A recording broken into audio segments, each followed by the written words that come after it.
Hey people, thanks for coming back. So in the video I made last time, we talked about how to find the prime factorization of a number.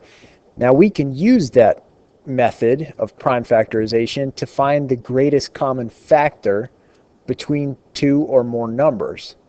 All right, so let's take a look at how we would do that. So what is the greatest common factor? It's the largest factor shared by two or more numbers. We can use a factor tree with both numbers to find the greatest common factor. And to find the prime numbers that repeat for both numbers, then multiply them together. So here's an example of that. So I'm finding the greatest common factor between 45 and 60. So I factored 45 down into 5 and 9s. 5 times 9 gives us 45. 5's prime, so we can stop there. 9 can be factored into 3 and 3. All right? So the prime factorization of 45 is 5 times 3 times 3. Over here to do 60, I factored 60 down into 10 and 6. 10 I factored further into 5 and 2. And then 6 I factored further into 2 and 3. All right, so I found repeating prime factors after I completed my factor tree. 5 repeats for both of my numbers, and so does one pair of 3s.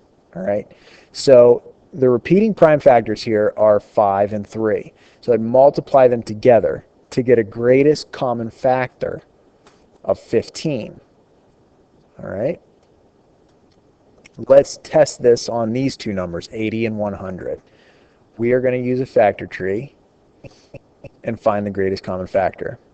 So 80, what springs to my mind first is 8 times 10.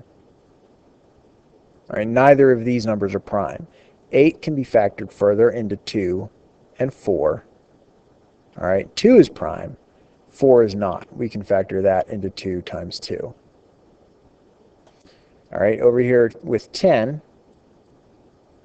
we can factor that down into 2 times 5. All right, so the prime factorization of 80 is 2 times 2 times 2 times 2 times 5. All right, now let's factor 100. 100 can be factored into 10 times 10.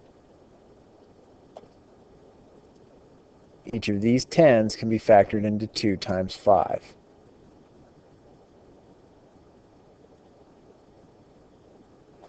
So the prime factorization of 100 is 2 times 2 times 5 times 5.